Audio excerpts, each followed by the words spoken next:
Vous l'avez compris, je ne peux pas le cacher plus longtemps. On va s'intéresser au métier de gendarme aujourd'hui avec l'adjudante Michaud. Bonjour. Bonjour. Merci bonjour beaucoup d'être avec nous. Pour commencer, je vais vous laisser nous rappeler la différence entre policier et gendarme.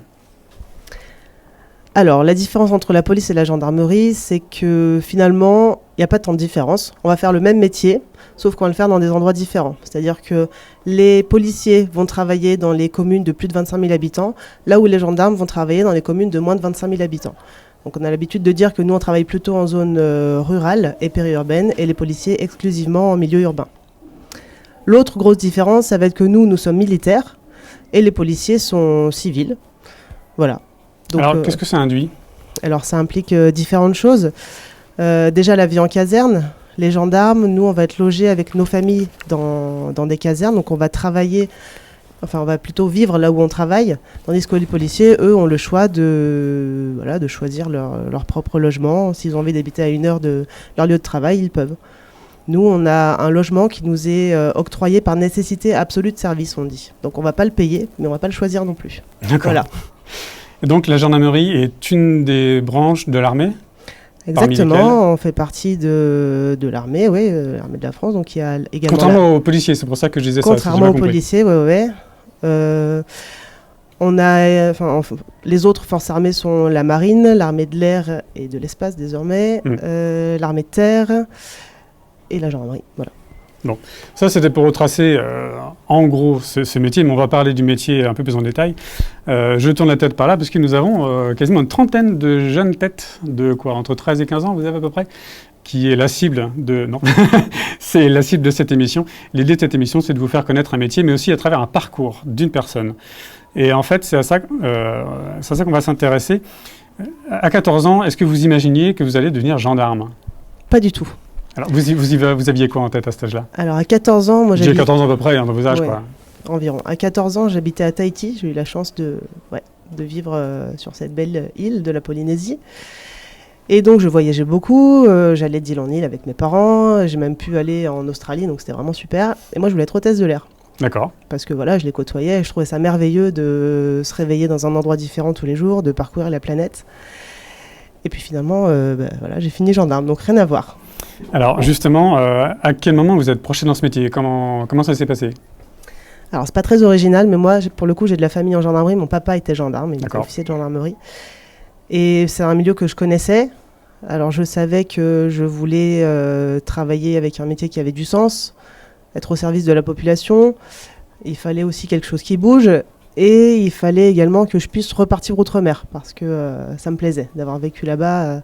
C'est quelque chose qui m'a piqué, hein, j'ai eu le virus, comme on dit. Et donc je suis devenue gendarme, parce que je savais que ça offrait toutes ces possibilités-là, que c'était un métier absolument pas monotone, et un métier qui a du sens, encore une fois. On est au service des victimes, donc ça me plaisait. Et en plus, j'ai fait une demande outre-mer en étant gendarme, donc voilà. J'ai pu avoir accès à cette mobilité qui me plaisait tant. Votre père, il vous a encouragé ou il vous a au contraire mis en garde ? Ah non, mon père était très fier que j'assure la relève. En revanche, ma mère a eu très peur. Parce qu'elle avait l'expérience de votre père ? Voilà, c'est ça, exactement. Ouais. On est 3 filles dans la famille et il y a une coiffeuse, une qui travaille dans les bureaux et donc moi qui suis gendarme, et c'est vrai que ça lui faisait peur. Elle savait à quoi elle allait se confronter de nouveau avec moi, vu qu'elle avait déjà vécu avec mon père. Est-ce qu'il y a une période où vous vous êtes dit, au contraire, je ne ferai jamais ce métier-là ?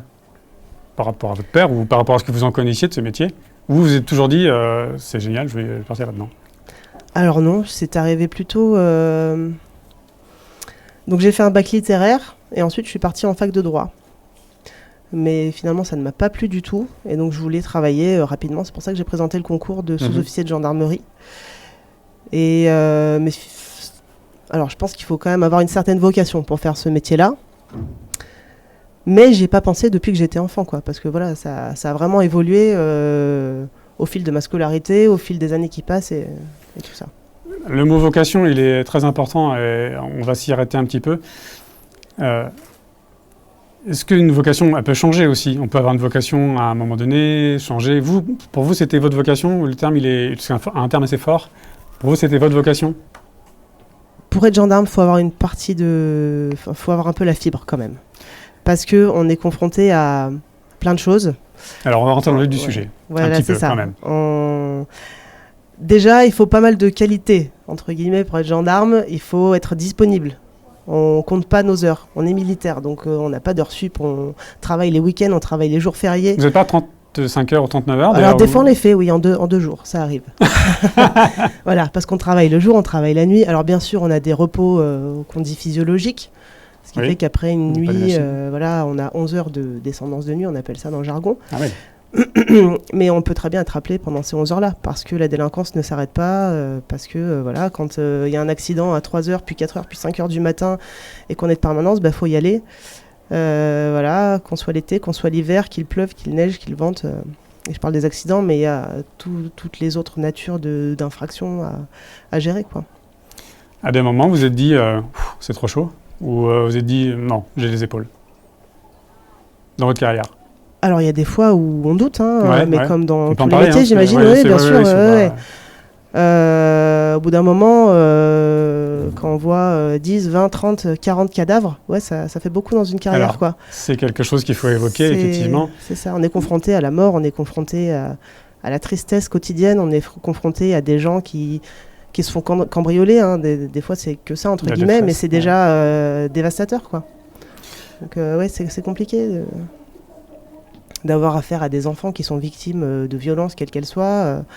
Voilà, encore une fois, on est au service des victimes et on ne voit pas que des choses très jolies. On va revenir à cette question un peu plus tard, mais je voulais d'abord savoir, au moment où vous êtes, on est dans votre parcours, au moment où vous êtes dirigé vers ça, alors vous aviez l'expérience de votre père, peut-être qu'il ne vous disait pas tout à ce moment-là, mais est-ce que vous aviez une idée différente du métier au moment où vous avez commencé que par rapport à maintenant? Oui. Clairement. Oui, clairement. Je pense que quand on commence dans une carrière, on idéalise un petit peu. Voilà, on a envie de tout faire, on a envie que ça bouge, on a envie d'aider tout le monde, on a envie d'avoir 1000 interventions dans la nuit, on a envie de gérer 1000 procédures. Et au bout d'un moment, on se rend bien compte que c'est pas possible, qu'on peut pas assurer le rythme, mais que voilà, il y a un moment où c'est fatigant, quoi. Moi aujourd'hui, j'ai presque 40 ans. 39, j'ai 39 ans, voilà, j'ai encore 30 ans. Donc j'ai 39 ans et pour se remettre d'une patrouille de nuit, on s'en remet pas comme quand on a 20 ans, quoi. Par exemple. D'accord. Voilà, quand on enchaîne 11 jours de travail, c'est pareil. On aime bien de temps en temps être avec sa famille, avec son conjoint, sa conjointe, ses enfants. Et il arrive qu'en gendarmerie, ce soit compliqué. Voilà. C'est sûr que c'est pas un métier où on est dans son bureau de 9h à 17h. Faut aussi être prêt à ça. Mais il y a des choses, des côtés qui sont très positifs ou d'adrénaline. On peut aussi parler des côtés positifs. Là, on est presque sur les côtés négatifs. Bien sûr, rassurez-nous. Qu'est-ce qui fait que vous y allez toujours et que vous y allez avec la pêche? Déjà, il y a une super ambiance. Ouais. Et bien qu'on soit confronté à pas mal de choses tristes, comme je disais tout à l'heure, on prend toujours ce temps pour débriefer, pour se soutenir les uns les autres. Enfin, on dit que la gendarmerie est une grande famille et je pense que vraiment c'est le cas. Une solidarité que vous ne voyez pas dans d'autres forte solidarité, métiers. Comme je disais tout à l'heure, quand je suis partie outre-mer, donc j'ai été affectée moi en tant que gendarme sur l'île de la Réunion. Voilà, on s'exile de sa famille, on part à 11 000 km. Moi je suis partie, j'étais célibataire sans enfant, donc je connaissais personne, je connaissais pas du tout. Enfin, c'était vraiment un terrain inconnu. Et quand on arrive là-bas, finalement, on est pris en charge à l'aéroport, parce que c'est un gendarme qui vient nous chercher, c'est un collègue. On a déjà un logement, donc ça c'est cool, on n'a pas besoin de le chercher. Et puis surtout, on se crée une nouvelle famille, parce que finalement, on est tous dans ce même cas. On a chacun laissé nos familles, nos amis en métropole, et on se recrée une famille autour de... C'est pas un petit monde à part, sur des bulles, on peut l'imaginer comme ça Oui, alors on est quand même ouvert à l'extérieur. Oui, non, mais oui, on vit un petit peu, on vit entre nous. Il y a beaucoup de couples de gendarmes en plus. Imaginer. On va parler un peu des idées reçues de ce métier. C'est un métier qui est beaucoup exposé dans les médias. Je pense surtout aux fictions et aussi à des reportages. Bon, voilà, faut en parler. Quel est votre point de vue sur le métier de gendarme, la manière dont il est montré par rapport à la réalité? Alors, dans les fictions, il arrive qu'on soit un peu moqué. On a encore cette image de Cruchot, on peut avoir ça. Ah ouais. D'accord, j'avais pas cette image-là. Ouais. Bon, plutôt des super-héros, on voit. Enfin, moi, de ce que j'en vois, c'est plutôt des gens. Parce que vous regardez Enquête d'action. Non.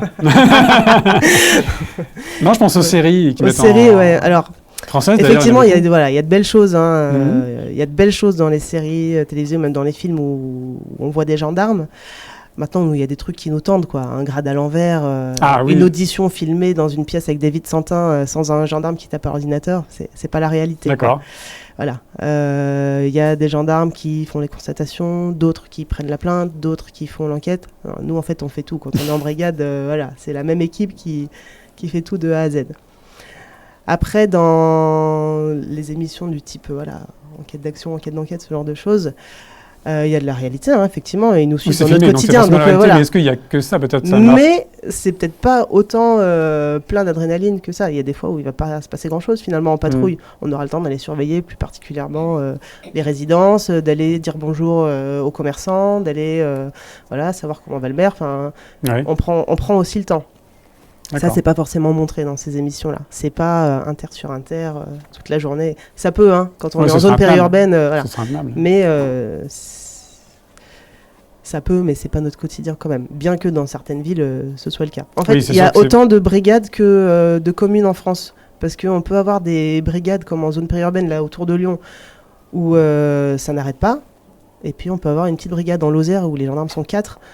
Et ils passent plus de temps à voir les chefs du coin que les habitants, finalement. Ouais.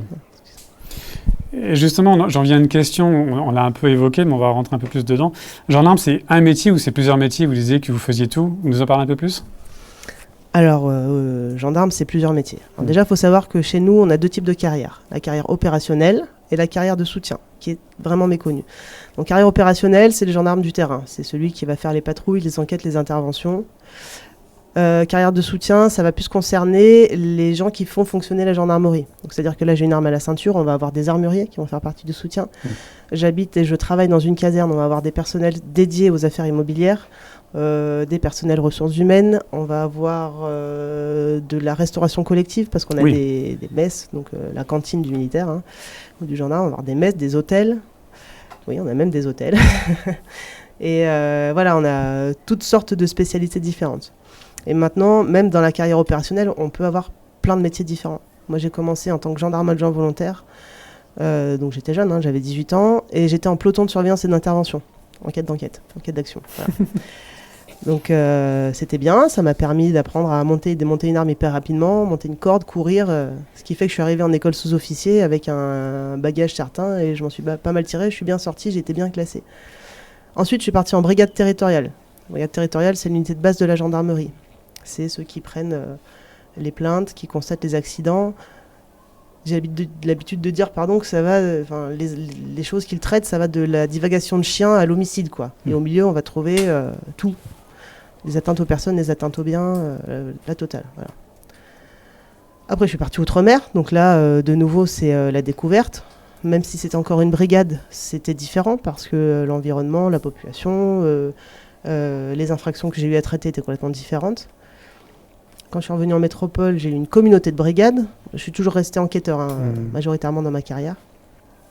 Ensuite, je suis partie en peloton d'autoroute. Donc, j'avais jamais fait de police de la route de ma vie, ou la base, quoi, on va dire. Et là, il a fallu que j'apprenne un nouveau métier. J'étais sur l'autoroute H24. J'avais des enquêtes qui étaient complètement différentes. Et en plus, là, j'étais chef de groupe, ce qui fait que je corrigeais des procédures. Donc, voilà, c'était encore autre chose. J'ai appris à manager. Voilà. Et me voilà aujourd'hui au centre d'information et de recrutement. Oui. Et pourtant, je suis gendarme. Mais je ne fais plus de travail de nuit, je ne fais plus d'enquête. Maintenant, voilà, j'invite les gens à venir nous rejoindre. Donc, on peut envisager une carrière qui commence plus sur le terrain, qui repart plus sur des choses plus calmes et qui peut repartir après. Vous êtes dedans, vous pouvez demander à bouger. J'imagine que c'est plus, une fois que vous êtes dedans... Oui, tout à fait. Et puis, il faut savoir que c'est une belle institution, la gendarmerie, parce que ça nous permet, en fonction de nos envies, notre vie de famille qui peut changer aussi. Enfin, maintenant, moi, je suis maman, j'ai 2 enfants en bas âge. Et ben, c'est super d'être au centre d'information de recrutement parce que je travaille plus de nuit. Mon conjoint étant lui aussi policier, voilà, si on est 2 à faire la nuit, à un moment, ça bloque. Donc, on peut diriger sa carrière comme on le souhaite, quoi. On va partir sur une dernière question rapidement, parce que le temps va nous manquer, mais je pense aux jeunes filles qui nous regardent. En tant que femme, est-ce que ça a été plus difficile d'arriver à ce métier ou différent? Alors, il y a 20 ans, quand je suis entrée, je pense qu'il a fallu que les femmes se fassent leur place. C'est-à-dire qu'il fallait travailler peut-être un peu plus, montrer que oui, on était efficace dans tous les domaines, que même l'intervention, on était là, quoi. Aujourd'hui, c'est différent, parce que les mentalités ont changé, ça a bien évolué, et même si la gendarmerie est une vieille dame, aujourd'hui, non, les femmes ont totalement leur place, et puis tous les services leur sont accessibles. Là où il y a quelques années, la gendarmerie mobile n'était pas accessible aux femmes, sauf les officiers. Depuis 6 ans, 7 ans, les femmes peuvent devenir gendarmes mobiles. Si elles le souhaitent, elles peuvent même intégrer le GIGN. Il faut juste... ça, on n'en voit pas... On n'en voit pas énorme. De toute façon, ils sont un peu cachés. Oui. Mais il faut juste réussir les tests, avoir le profil, et ça peut. Très bien. Ça va être l'heure des questions.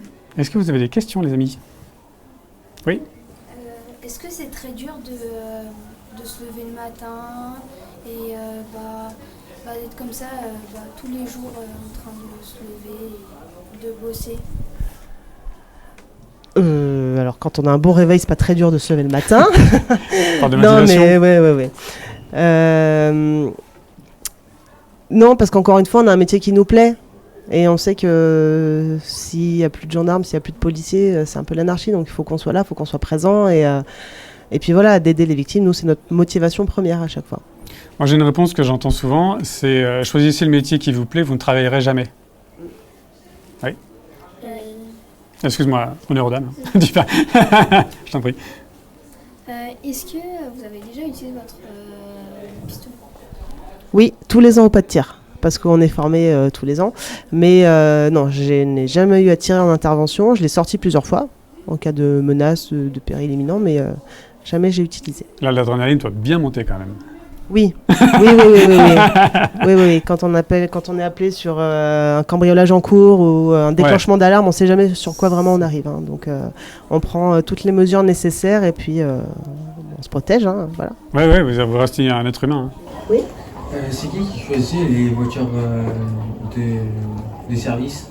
Alors, il y a des marchés qui sont passés avec Peugeot, Seat. Voilà, ça dépend. Il y a des offres qui sont faites par les marques de voitures et après la gendarmerie choisit et fait des contrats avec tel ou tel. Donc en ce moment c'est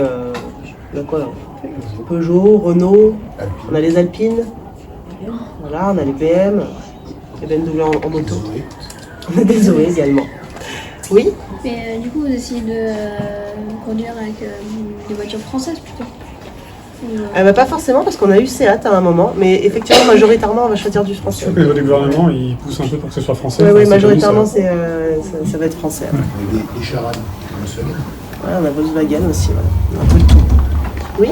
Et par rapport aux limitations de vitesse, si c'est en extrême urgence, course-poursuite, vous avez pas d'amende pour... Non, même si des fois on se fait flasher. Dernière fois, je suis partie en intervention à Saint-Étienne. J'ai pas mis de ticket dans le parc-mètre parce que j'ai une voiture gendarmerie et qu'elle appartient à l'État normalement. Donc, bref, mais je me suis fait verbaliser. Donc j'ai dû justifier de mon état de gendarme pour... Alors que j'étais en service, je travaillais. Oui. Est-ce que vous pouvez nous dire tout ce que vous avez comme équipement au niveau de votre ceinture? Oui. Je vais me lever. Donc, j'ai mon bâton télescopique. Je vais pas le déplier, mais voilà, il se déploie quand j'en ai besoin. Mon pistolet, c'est pro. Là, j'ai des menottes. Hop. Tac, menottes. Là, j'ai mon autre chargeur avec 15 cartouches. Ah oui. Voilà. Et j'en ai un de 15 déjà devant. Là, j'ai une bombe lacrymogène que je ne vais pas sortir. Et voilà, c'est déjà pas mal. Mais je peux avoir un pistolet à impulsion électrique, c'est les tasers. On peut avoir d'autres armes collectives qui sont les HK. Armes collectives parce que mon pistolet il est individuel, c'est mon pistolet, je m'en occupe, je l'ai à la maison. Quand je change de service, je garde mon pistolet. En revanche, on a des armes collectives, donc comme les HK, c'est les gros fusils là, et ça, ça appartient à tout le service. Voilà. Oui. Comment si vous avez des herses? On a des herses, ouais. Comment si vous êtes sur une voie publique avec beaucoup de voitures? Alors on choisit, quand on fait des contrôles coordonnés, oui. Que vous avez que cette option pour arrêter la personne? Ah oui, là c'est pareil, quand on utilise les herses, c'est que c'est notre seule option, c'est qu'elle n'a pas voulu s'arrêter. En général, quand on fait des contrôles comme ça, on fait des sas, où on fait rentrer les voitures entre des plots, et si là jamais la voiture ne peut pas s'arrêter, veut pas s'arrêter, c'est là qu'on jette la herse. Mais il y a un cadre légal bien particulier aussi. Et sur l'autoroute, s'il y a deux voitures, deux voitures. Sur, pardon? L'autoroute. Ah si, sur l'autoroute, c'est possible aussi. Mais ça peut pas être dangereux pour les autres conducteurs qui sont là. Alors si, mais on travaille en sécurité, on essaye toujours. Pas de question. Oui. Ouais. Il se passe quoi si par exemple, vous perdez votre arme ou je sais pas, un équipement?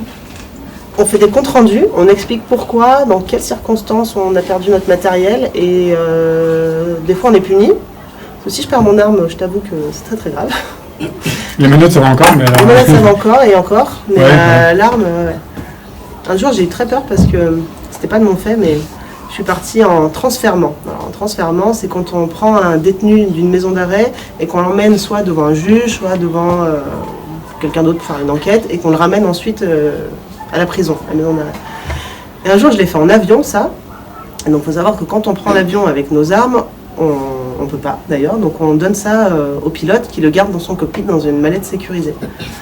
Sauf que moi, le jour où j'ai dû faire ce transfèrement, le pilote, il est parti avec ma mallette. Et donc, on ne sait pas pourquoi. Il a dû oublier, donc il est parti avec ma mallette. Parmi toutes ces petites affaires, il a pris ma mallette avec mon arme. Donc j'ai eu très peur parce que je me suis dit, waouh, qu'est-ce qu'il va en faire? Qu'est-ce qui s'est passé? est-ce que c'est volontaire? Est-ce que c'est exactement, est-ce Ouais. que c'est volontaire? Puis finalement, non, c'était une omission et on l'a rappelé. Il dit, ah oui, pardon, il est revenu, il l'a rendu. Mais ça fait peur. Oui. Est-ce que des gens ont droit, comme les adultes, pour se protéger des gens pas très bien, par exemple, je sais pas, une bombe lacrymogène? Pas de légitime défense, ça Oui. tu veux dire? Non, c'est interdit. Les bombes lacrymogènes, c'est considéré comme une arme, il faut une autorisation bien particulière. Oui. Comme les couteaux ou n'importe quelle autre arme. Un petit détail, sachez que si vous êtes ceinture noire de karaté, c'est le seul sport où vous êtes considéré comme porteur d'arme blanche. C'est-à-dire que la légitime défense va être plus difficile à expliquer et à justifier, parce que vous êtes censé savoir vous battre, vous défendre. C'est un petit détail au passage.